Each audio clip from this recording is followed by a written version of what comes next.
When I first stood for VP Welfare, I built my campaign around wanting to make bold and effective change at Strathclyde. I wanted to make a positive and practical impact for students, but I don't think any of us imagined what would happen next. The last major social event I was at was the results night at UWS Paisley campus. And looking back on it, it's a little bit wild. All those students, all those candidates from all the different institutions in Glasgow cramped into this tiny little student bar, sharing slices of pizza and doing karaoke. It's crazy how much times have changed. I remember sitting in my garden at the tail end of April. This was at my parents' house at the time, and even then I still hadn't hit what the next year was going to be like. Even then I was thinking, you know, this will all be over come July and I can start this new job, I can go into the office and work with the team, and it just didn't materialise. This year's team and I, we were the first squad of officers who have worked entirely online for a full year. That's never happened before. And I've said a couple of times now that it is a little bit sad that I will never work in John Street in our current union building, because when the new union building opens in September, the old one sadly closes. Because of all this, the role of VP Welfare this year has been pretty intense to say the least. Students have needed more support than ever before, and this year has shone a spotlight on the well-being of students, and it's revealed cracks, and plenty of them. Student accommodation has been more of a fault line than a crack. This year has really exposed private providers for what they often are. When you pull back the shiny PR, they're profit-driven factory landlords that are intent on cashing in on students. This year, students in many cases couldn't even get into the accommodation they'd already paid for. Despite the government introducing special legislation in Scotland, only required because in most years student renters are treated like second-class citizens with weirdo contracts instead of proper tenancies, many providers refused or put up barriers preventing students from being able to leave their accommodation even though they couldn't get into it, they couldn't get to Scotland.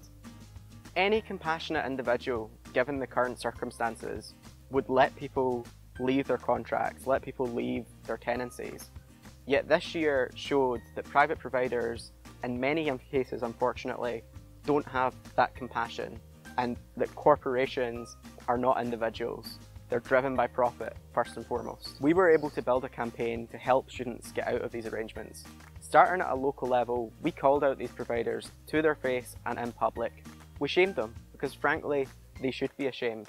And working through NUS, we put pressure on the government to update and change the guidance to ultimately force the hands of providers and let them leave their contracts. I think what all the nonsense with contracts this year showed is the incredible amount of power that these housing providers have over students. So I'm incredibly proud of the work we've done this year to set up the Greater Glasgow Student Tenants Union, or GGSTU.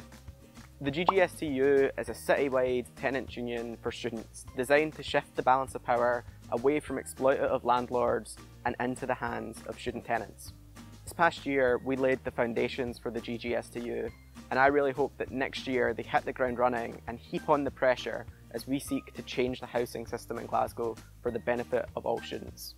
Rip-off rents are just one of the many injustices that students have faced this year. That's why I launched the Justice for Students campaign, which in particular put an emphasis on looking at sky-high fees. Tuition fees in Scotland is often a topic that flies a little bit under the radar, but it shouldn't be, because ultimately our education system in Scotland is built on inequality. Because students from all over the world come here, they pay sky-high fees, and those fees ultimately subsidise my free higher education. Now I believe, as the union does, that education is a human right and it should be free at the point of use. So not only is this system a little bit whack to begin with, this year has exposed it even more so. Not only are international students paying more than they did last year, some of them haven't even set foot on this campus. They're paying 20k for what? Online learning. Something that they could get at the Open University, which has been doing online learning for decades and has much more experience than Strathclyde does. So again, no holding back. We challenge the university to live up to their values, to be people-orientated, bold, ambitious and innovative, and to create a solution that tackles this problem, that lives up to this moment. Unfortunately, they've yet to do so, but we're going to keep on the pressure next year and keep on challenging them on sky-high tuition fees. But there's a second pillar to all this too, because the reality is, if the university could get away with charging you as a Scottish student 20k a year, they would do. And be in no doubt, as we come out of the pandemic and the budget begins to get examined, there will be forces in Scotland who are chomping at the bit to reintroduce tuition fees, and we need to be ready to fight back. And that's why today, here and now, we need to stand in solidarity with international students so that as a collective, together, we can push back against that oncoming fight. On a slightly less apocalyptic note, there are two major pieces of work this year that I'm incredibly proud of. The first piece of work was the Student Mental Health Agreement, which me and Ailey worked on this year. In fact, we passed it twice. The first Student Mental Health Agreement was passed right at the start of the year, and that was largely the work of Benn Rapson, our former Vice President Sport. And this year, literally just a week before filming this video, we have passed the second Student Mental Health Agreement working together.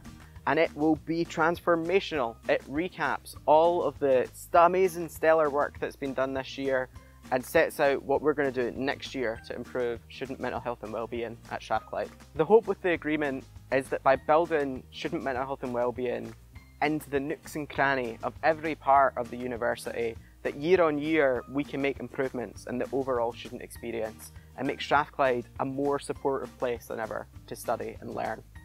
I'm really proud of the work that Ailey and I did this year, working alongside colleagues in disability and wellbeing, Strathclyde Sport and the Advice Hub, and I can't wait to see where the agreement goes next. The second piece of work that I want to talk about is the Sexual Health Matters report. In semester 1 of this year, Rachel, our current VP Inclusion, and myself, we carried out the Sexual Health Survey.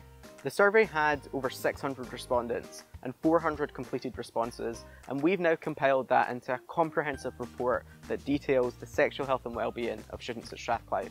The report was really revealing. It highlighted the gross inadequacies in high school sex education and revealed the seemingly endless waiting lists for sexual health services in Glasgow. 60% of students at Strathclyde have never been tested for an STI or an STD. That's a shocking statistic. It's probably the one award that the university does not want to win and highlights that we need change. One of the key recommendations of the Sexual Health Matters report is that we need an on-campus sexual health clinic. And I'm confident that based on the work that's went into this survey and into this report, that going into next year with our new team of officers, we can secure that, and the work begins now.